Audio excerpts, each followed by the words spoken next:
300 years for some virgin to light a candle. Man, we joked for about 2 seconds before this started that the whole video should just be, wow, that movie is extremely 90s, and then just cut to credits. That's all you need. It's done. That's it. Thanks for watching, guys. Yeah, thanks. Happy Halloween. I guess. I was excited to do this because, you know, it's been a little bit. We've only had Man On one other time, and it's the most watched, not Gurren Lagann fresh takes off thing we've gotten. People loved that Top Gun video, so. Oh, you guys are welcome. I'm sure Top Gun Maverick's success had nothing to do with it. Nothing whatsoever. None. It's not like it's like the 5th highest grossing film of all time now domestically. Probably 4th by the time it'll probably be 4th by the time this comes out. Let's go for number 1. I want to knock Mike's favorite movie that just got re-released off. It's had Too Good for Too Long. 13 years, almost undefeated. I want to see Tom Cruise kill a Navi. I want to do it. So Hocus Pocus. Anyway, so I like every other kid, or I thought until I became an adult, had seen this movie about 60 times when I was a kid. And apparently not, though, because every time around Halloween comes, I'll get a brand new person that goes, yeah, I've just never seen it. Like, what year were you born? Like 92? How? What turn of event? Like, did you have cable? Yes. Did you not turn the TV on? I have a good excuse. I'm born 97. I have a good excuse why I didn't see it until college, though. Why is that? Okay, so it's a long-winded story, everybody. So it's gonna take a while, but so my mom loves Wizard of Oz. Okay, she loves it. My 2 sisters, growing up, they loved it, so I watched it and was traumatized by the Wicked Witch of the West. I kid you not, it took me until high school to go back and watch that movie for the trauma to end. So growing up, obviously this movie was on ABC Family and ABC and Disney, but even though they didn't look like them, I just associate any witch with Wicked Witch of the West. I was like, no, fuck that movie. No. So that's why I didn't see it until I was in college. And then in college, I remember it's like a Saturday morning. It's October. So obviously Hocus Pocus is on like 97 different times on ABC Family. Or I think it was Freeform by that point. And my sister had put it on. And I was just kind of lackadaisically watching it. And then I started getting really into it. And like it was silly and stupid. But like, I was like, man, you know what? It knows it's still ain't stupid. And then I'm like, I love this. And now thanks to Disney Plus, I can watch it like anytime I want. Oh yeah. Yeah. But that's why I didn't see it. I because of childhood trauma brought on by a classic film, I avoided this movie. Oh yeah. That's what like I that's the part I forget until I watch it. Like it's in the back of my brain, but I just forget how fully aware this film is that it's being dumb. It's like certain line deliveries and almost every single one of them is by Sarah Jessica Parker. But this is the thing. So this movie is directed by Kenny Ortega, who obviously goes on to direct the High School Musical films, which is the same thing. They're movies that know exactly what they are, don't try to sell you that they're anything more, and that's why people love them, even though they're dumb and they're stupid. And I think that's the thing. I think kids, and then the kids like us who grow into adults after watching these movies, are still able to go back to them because they were like, well, it wasn't trying to tell us as children that it was this smart thing. It was like, nah, hey, you want to spend an hour and a half with these crazy old ladies being witches and these actually pretty decent child actors? Sure, all right, go and enjoy it. Yeah. It basically has the energy of like your crazy aunts celebrating on Halloween. Pretty much. Yeah. And a lot. And probably there's a group of kids out there who have 3 crazy aunts who dress up as these women every year. I sometimes forget, well, the line reads I was talking about, like when to jump ahead a little, when they put the truck up against the house and flash the lights to make it look like daylight savings time, they melt down, and then like Sarah Jessica Parker at the very end, it hurts. It falls over just the dumb lights, or it's like the raining fire of death. He makes fire with his hands. Just the stupid, purposely dumb line reads. I'm like, I love it. It's so good. But I forget how horny this film gets at certain points. Like it's incredibly horny. When the three girls go on the bus, we are in need of children. It may take me a few times, but I'm up for the challenge. Then you get Gary Marshall, who's married to his sister in this universe, and is totally fine trying to bang three women while his wife is in the house. See, they call me master. I don't know if you guys follow him at all, but Nostalgia Critic did his clipless review of this, and when it gets to that part, it's just and now time for a 60s idol that only the parents in the theater will recognize, and all the kids will go, who? Exactly. Yeah, accurate. There's no purpose for Gary Marshall to be in this movie except for every adult in 1993 go, oh, that's Gary Marshall. We like him. Exactly. He made that Pretty Woman movie 3 years ago that I love. Exactly. What is this kid's film? Oh, pretty much. And the other most 90s thing before we get too far from the immediate, it's not the same person that does it every time, but it's the always kid driving through town music track wave.3. It's always the same type of music. You can tell it without even seeing a film that I was like, that was in a 90s movie. I can't tell you which one it was, but it was there. Yeah. I love it. It's the Joe Dante, Steven Spielberg. We gotta make sure people understand that this is a nice, quaint old town that was built in the 1500s. So we're gonna have him just ride his bike whimsically through the town, or his car, or in Gremlins walk through the snow. Like all those movies, it's the same thing. It's like Poltergeist. Me and Pat Campbell were talking about that. Poltergeist is the same thing. It's any town USA. Like it's those shots where you're just like, oh, this is a quaint town.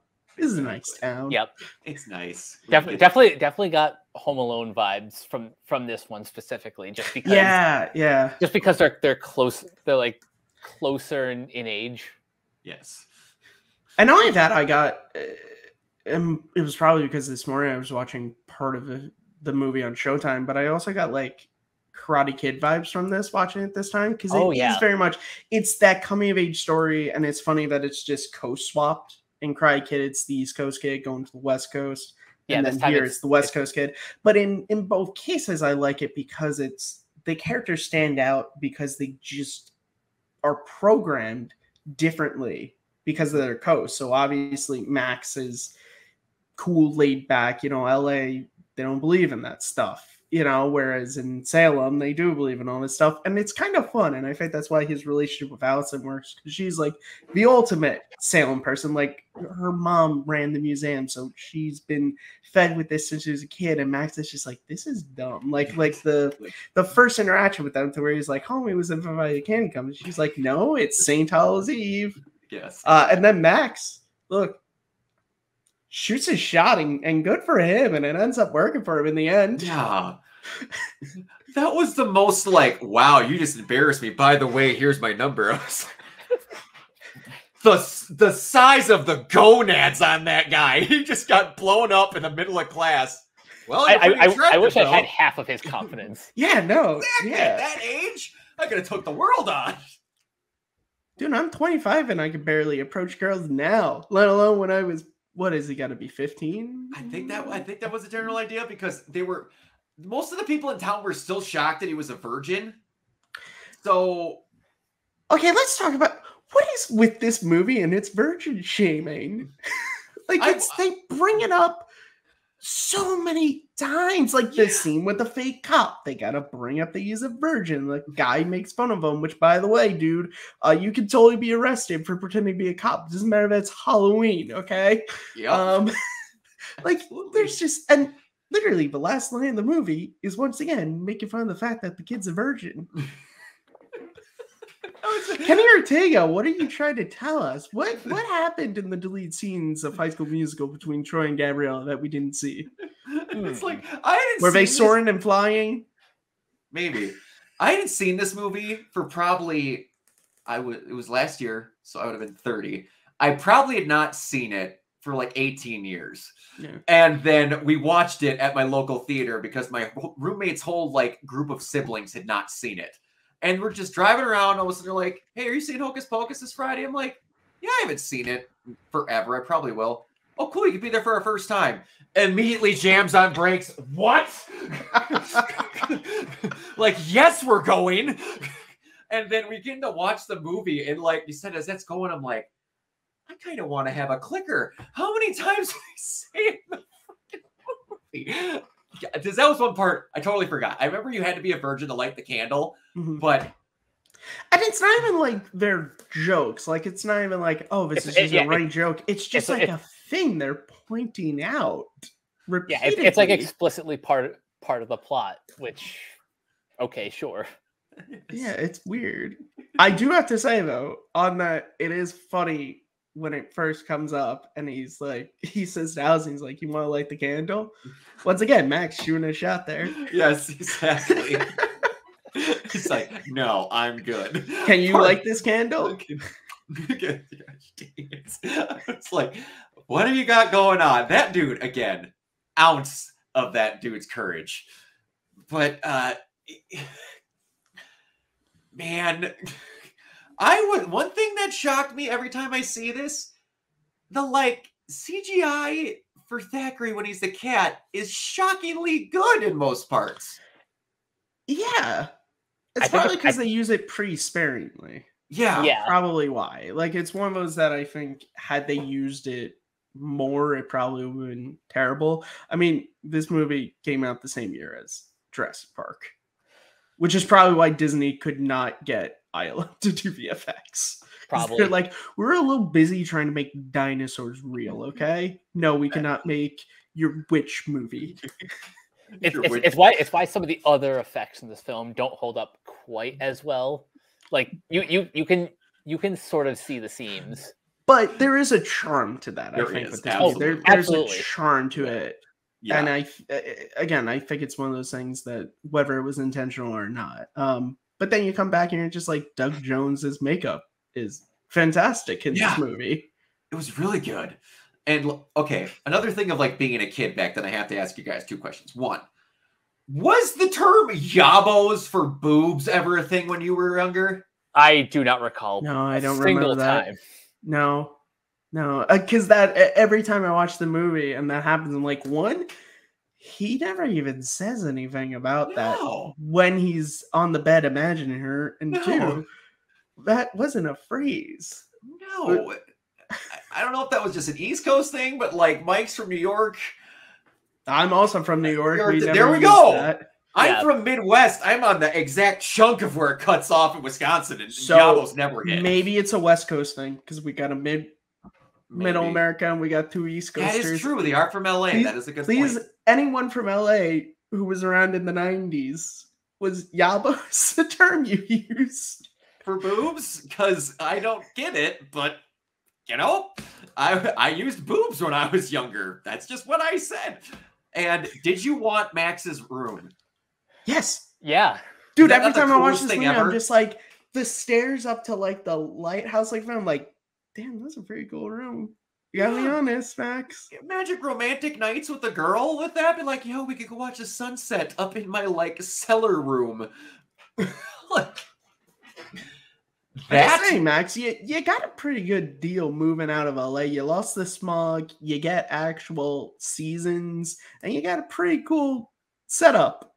Exactly. That and Hey Arnold's in Arnold's room. I wanted. Although in reality, I think it would be a nightmare having Arnold's room when it was actually like summer. Yeah. Yes. Probably.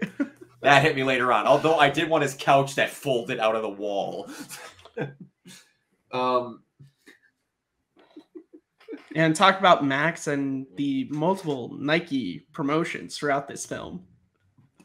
Yeah, how many shots of his shoes do we see? Well, it's shoes, and then it's also at the end, they make it very clear that Max is using his Nike baseball bat carrier. That's right. The shoes are so cool that Ice just had to have them. Oh my god, Ice. It was the precursor for Mr. Cool Ice. How? Fucking second-rate bullies from Power Rangers. It was Bulk and Skull. It's literally so it's the same setup. It's a heavy-set guy and a Finn guy.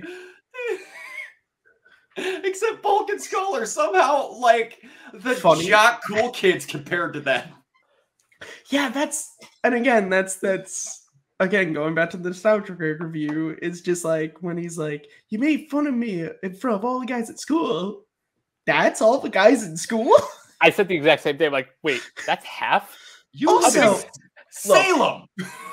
I'm not from Massachusetts. I live on Long Island. But like those guys would not have been cool in my high school. I don't know about you guys, but those guys absolutely no. Once again, I was going to high school in the 2010s, but I feel like even in the 90s, they would not have been cool. Yeah. Which maybe that's why they're making fun of Max. Maybe they're that kind of like, I'm a nerd, so I need to make fun of another nerd. Like their opening scene when they're like, got any smokes? I'm just like, you've never smoked in your life. If Max did, you would light it and be like, no, what? They don't even call it a smoke. What do they call it? Something else. I can't remember. It was a slang terms for everything, but it's just like another Yabos. Your bullying tactic is to steal his shoes? I do have to say that leads to a great joke when he comes home and he's all pissed off and Mom's like, does he not have shoes? And Dad's like, it's probably a rebellion of some sort. It was early signs of Mike's dad from Stranger Things with me. It's like, these dang kids, I just don't understand them. Which the parents I actually really like in this movie, because when we check back in with them at the party, I love that the dad's like Dracula and Max. I love how at first he's just like, oh, look, I want to suck your blood. But the minute he starts talking about his sister and probably is like, okay, what's going on? Like, I love how it's not like, I'm going to keep, it's like, no, my kid's in danger. What's going on here? Yeah. Like, I like that because that's very rare you see that in these movies. Normally, it's the goofy parents. It's just like, no, he's a real parent. Yeah, he's having fun until he's like, oh shit, my kids are in danger. Probably should check in on this. Yeah, it would have been, no, she's fine. But yeah, it's typically you get the Home Alone parents that somehow forget their kid at an airport multiple times. Yeah, that was pretty common in the 90s.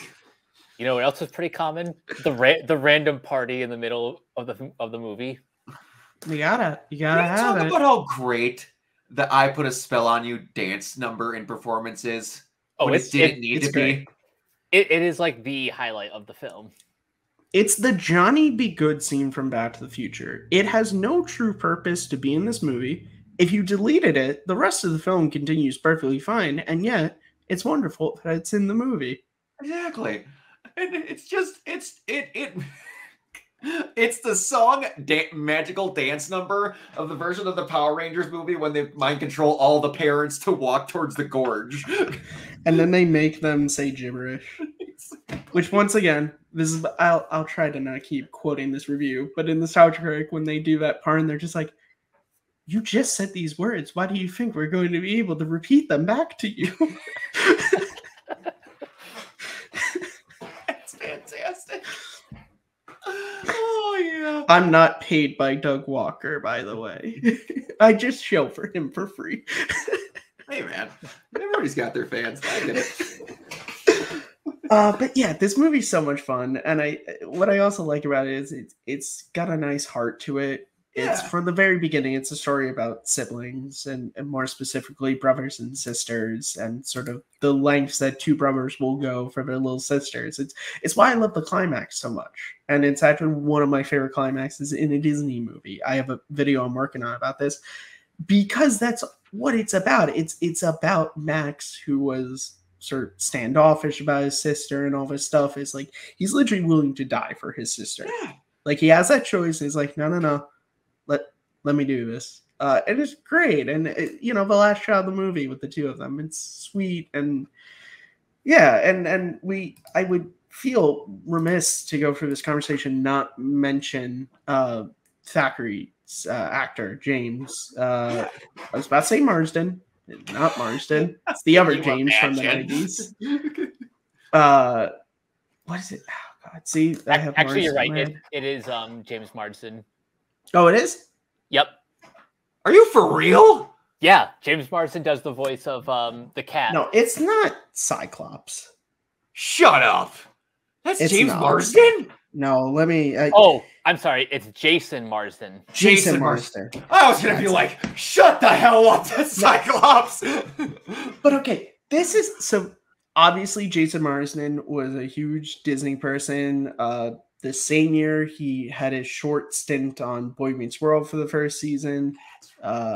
Following this, he plays Max in a Goofy movie. Mm-hmm. This is my question.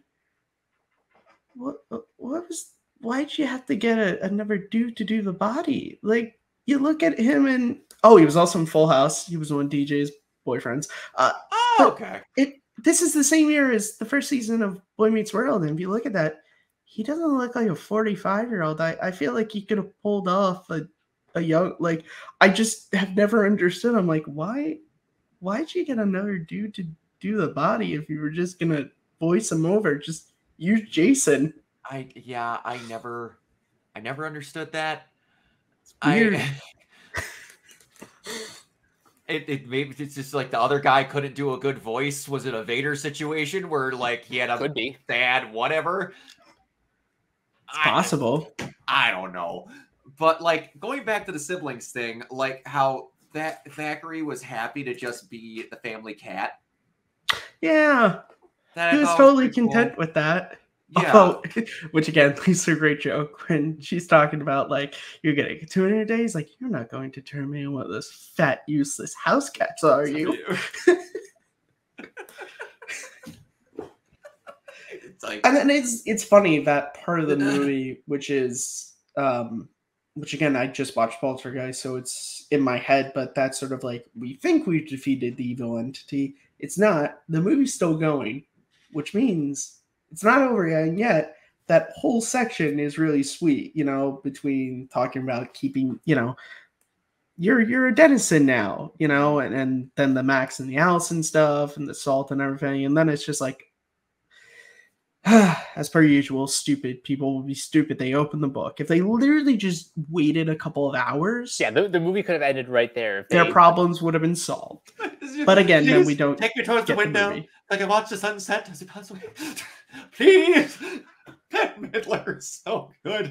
Gosh, she's fantastic. It's I love also the fact that this movie is getting a sequel. I looked up the box office. This thing made under half or under 2 times its budget. But the reason why it's getting a sequel is literally just because people have been making up that it's been getting a sequel for 20 years. Well, not only that, it's just like I said, Freeform, this movie, if you look at, they dropped their schedule, it's playing like practically every day. And what was it in 2019 when it was, I don't know what anniversary, that was all that played on Freeform all day was Hocus Pocus. So people just love this. However, I'm a little concerned because I talked with, and Mike knows, a friend of ours, Manning Franks. We were talking about, I think Inside Out is getting a sequel, and Manning was like, oh, that kind of sucks. I was hoping to be standalone. I was like, when it comes to Disney, what is standalone? What really sucks is this movie was a great standalone film, but now it's not. And I'm afraid that it's not because someone went, I got a great idea for a sequel. It's more like, everybody loves this movie. We can make some money off of it if we just do a sequel. Does it ruin the original film? Probably. Also, I looked at the cast. Not a single one of the original cast is back in this sequel, which makes me just go. You mean outside of the sisters? Yeah, outside of the sisters, obviously. I was going to say, I swear to God, they were back. Yeah, no. Outside that, I thought that one without saying. But Max, Allison, all of them, none of them really. Yep. Which I'm like, okay, they don't need to be your main characters, but just imagining these new characters learn about the fact that in 93 the Sandersons got taken down, and we get to see Max and Allison as adults, and whatever, and they could have a son named Thackeray, because that'd be great, like, but no. Because why would Disney do that? They only pull out the Star Wars characters. And hold on, there is one other returning actor. Doug Jones is Doug Jones. Yeah! Which, okay, that's pretty cool, because Doug Jones is awesome. Because who doesn't love him? And he was on Inside of You with Michael Rosenbaum, and he talked about this movie. And he talked about how that scene when he cuts the thing open, that's a real moth he had in his mouth. And he had to, like, it was either a real moth or it was like something, but like he actually had that stuff and had to hold it until, and he said like they did like 2 or 3 takes, and he's like, yeah, my mouth was just like destroyed. I don't doubt that, but Doug Jones is so freaking committed. Yeah, I love Doug Jones. But like, I have to wonder, because they say they killed the Sanderson sisters at the end of this. We see them. Yeah, literally they basically turn to dust. Yeah, they say they killed them, and we know that they're dead because it relieved the curse on Thackeray. Exactly, and this is so, watching it this time, knowing that a sequel's coming, I'm like, yeah, how are you gonna do that? Do you have like the devil come and revive the Sanderson sisters? Maybe it's got to be something contrived like that. It's going to be something in the book that wasn't mentioned at all. That's going to be like, well, actually, they said that there's this asterisk. The day that the virgin that lit the candle loses his virginity, we can come back. I really hope not, because I feel bad for my man Max. Like, took him 30 years. Can you imagine? He finally has that moment, and then just a giant light hits the sky. But again, what are your guys' feelings? Have you guys seen the trailer for the sequel? Like, are you? I nothing outside of a picture of them in costume. Yeah, I didn't watch the trailer at all. Okay. Outside of like, so I did maybe some clips. So I watched the trailer. I gotta be honest with you guys. Unless this thing is getting like insanely good reviews, and when I say insanely good reviews, I don't mean from critics, because I feel like critics are so prone to just like, they don't care about these like years later sequels that kind of bastardize the original. So I'm waiting until, for like my friends who I know love Hocus Pocus, they come out and they're like, this is great, then maybe I'll watch it. But like the trailer, it just looks like regular Disney Channel crap. Just like, well, we're back at it again. Like, obviously, the 3 actresses look like they're having incredible fun once again. It's cool that they all came back. It's cool that, and Doug Jones talked about this, that like when you look at them, they all aged like kind of fine wine, because they obviously look older, but not that much older. But it's just, I love this movie so much, and this is not like I said at the beginning of this, I have no like childhood nostalgia attached to this. I saw this as a 22-year-old. And yet this movie is, or I guess I was probably 20 actually, but this movie is so much fun. And like I said, it's from that different era when movies could just exist as just a movie, and it didn't need to set up a franchise or a world or any of this. But now Mickey, I just needs a new addition on his land, so we get a sequel to this crap. We do need to preface this, because anyone that watched this, and also realizing that the last Fresh Takes, or only other Fresh Takes we did with you was Top Gun. Here's the thing. We do need to preface this with, I have not in my life seen a years later sequel that was more cared about, and everyone making it gave a shit about it, than that Top Gun Maverick movie. But here's the difference between Top Gun Maverick and Hocus Pocus 2 is Top Gun doesn't end with Tom Cruise killing all the terrorists and all the evil governments in the world. I know. That's the difference. I know. A movie being made years later is fine, whereas here it's like we literally see these witches get killed. Thackeray gets relieved of the curse. What more can you do? The only thing is that at the end of the movie, because again, I'm watching this going like, do you leave any doors open? Is if you watch the credits, they have some joke things like the parents finally coming out of town hall, which is really funny because they're all like, oh yeah, that's right, passed out. But then right before the credits roll, you see the book, and its eye is still moving. That's the only thing I'm like, is that trying to say that there can be a sequel? I'm sure possibly. Disney looked at it and was like, that's enough. It blanked in the credits. Well, to be fair, they don't need to do too much of that, because do we need to remember how the original Jumanji ended and then where the sequel picked up where the book was or where the board game was? Fair. The movie? Jumanji the movie? Or I literally just watched that on Saturday night. Because, like, if I remember correctly, their origins don't start out in the same, like, it just... Oh, you're talking about the one with The Rock? Yeah. Okay, see, I have not seen those movies. I've only seen the Robin Williams one. They're actually very good, in my opinion. I've heard that. Anyway. They're very good in my opinion. That. But, and, like, so yeah. So when you say a sequel to Jumanji, I'm thinking of Sephora. Honestly, I do kind of count that as a sequel. What do you mean? It is literally the book Sephora picks up where Jumanji the book ends. Because hello guys, allow us to talk about Jumanji or Hocus Pocus video for a second. The Jumanji book ends with the parents of the two kids coming home with friends of theirs, and they see their two kids who are like, oh yeah, our boys, they never finish anything they start, and they have Jumanji, which is of course to be like, yeah, you don't, but then it starts and they lose the Jumanji board game and they find Sephora. So that's how it works. Oh. So they are connected. The movies aren't connected at all. Okay, I was going to say. Because the movies aren't connected. The books are, but the movies, probably, nothing is connected there. Gotcha. Got it.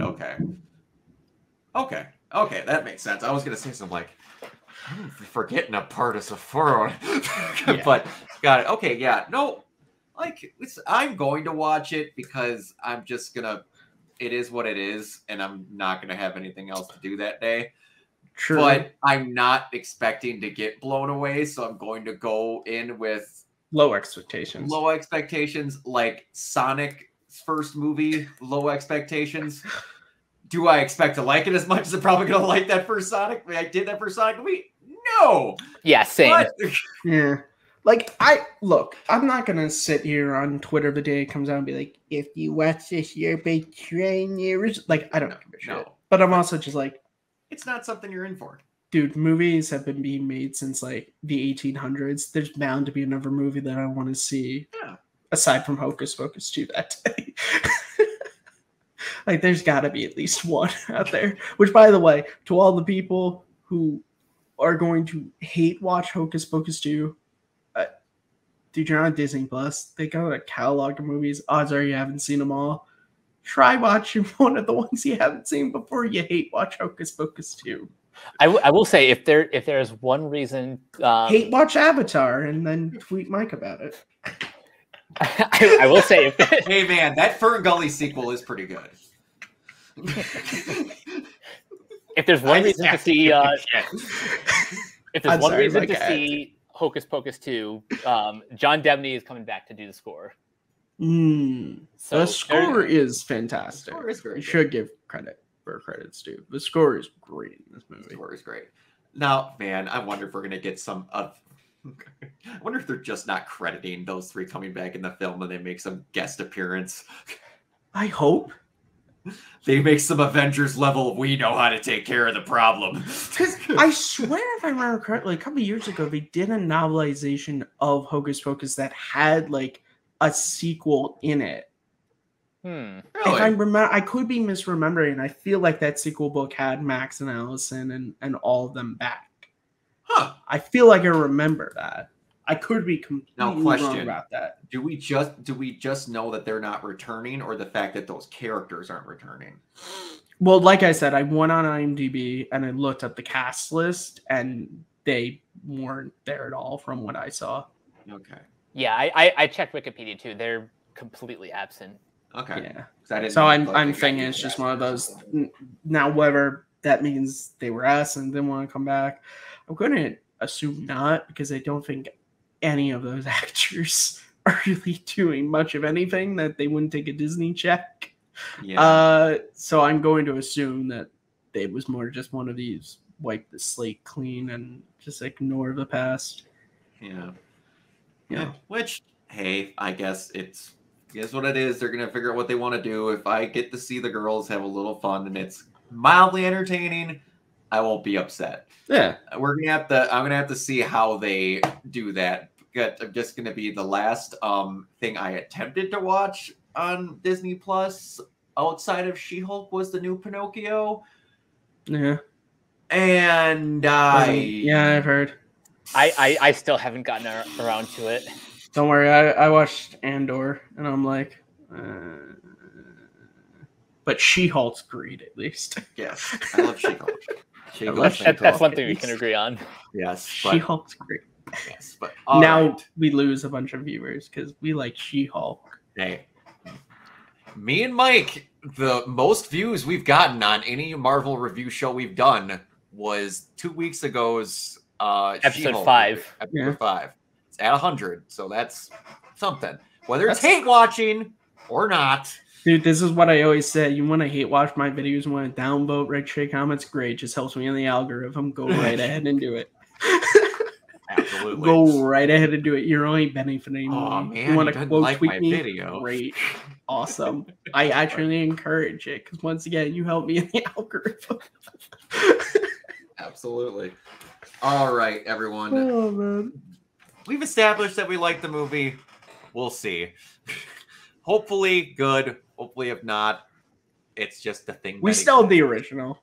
Yeah. Yeah, absolutely. that's if nothing else, you still have the original, and it really is just a great way to kick off the fall season. Oh, absolutely. It is. I do think it's a fun sort of way to do it. And yeah, that is true. Even today, like I said, watching the end of this movie, the climax is still, when I release my video on my top 5 Disney climax, it's still going to be in there, despite the fact that it's a little muddled by the fact that. But then again, that's also like talking about another movie that came out a couple years after this. It's like, watch Brendan Fraser's The Mummy and they kill Imhotep at the end and he comes back in the sequel. Doesn't ruin The Mummy for me when I watch it again. Yeah. It's still great. Yeah, absolutely. All right, let's get on out of here. Matt, where can everybody find you? You guys can find me at Kearns_Matthew on Twitter. You can find me on 2 channels. The first one is Matt Movies 611, where I talk about movies of all sorts. My most recent video, I did a rambling review on Clerks 3. So if you want to watch that, it's like 20 minutes of me just like talking about Kevin Smith and his influence on me and how I cried watching Clerks 3. Nice. And then I also do some other more video essays that you can also find me on Take 3 Productions. I host, Jesus, how many is it now? I host 3 shows over there. The first is Second Look video essay series, where I take a look at movies that I love that are either under talked about, overhated, and I try to sort of give positive spin. Most recent video was on Star Trek: The Motion Picture. The next episode in that series is going to be on Willow, my favorite fantasy movie. And yes, I'm waiting until November to hopefully try to play the algorithm in my favor. Then I also host a show called The Fandom Podcast. Mike has been a guest on it. It's a show where me and a guest, we talk about one topic and just sort of why we love it. It's on hiatus for right now. We'll be coming back in the new year. And then I also co-host a show called Simple Tricks and Nonsense with my buddy Abe. That is a show where 2 friends of many years just kind of go live on StreamYard, and the things that come out of Abe's mouth is the reason why it takes me a long time to edit.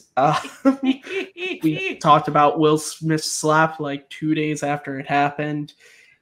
Abe said one of the reasons why Armageddon is a great movie because it succeeds where the Nazis failed in destroying Paris. These are the things that come out of this man's mouth, and it's why you should give us a watch. And then also, yeah, no, that is a true thing Abe said in an episode. You can also find me with my buddy Manning Franks as we continue our 6-part Bond retrospective in honor of the 60th anniversary of James Bond. New episode, which hopefully this Thursday will be going live. We'll be talking about the films of Pierce Brosnan. And then next month in October, it's the 60th anniversary, and we get to the end where we talk about films of Daniel Craig, who, spoilers, is not close to my favorite Bond. So if you want to come and downvote me, once again, you just help me in the algorithm.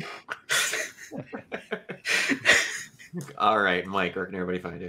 You guys can find me on Twitter at Captain K42. You can check out my quick thoughts on letterboxd.com/CoachK42. And you can follow Renegade Pop Culture on Facebook and Twitter at Ren Pop Culture. You're also on YouTube, on Podchaser, on the Banana Meter. Listen to all of our podcasts on Anchor, Spotify, Apple Podcasts, etc.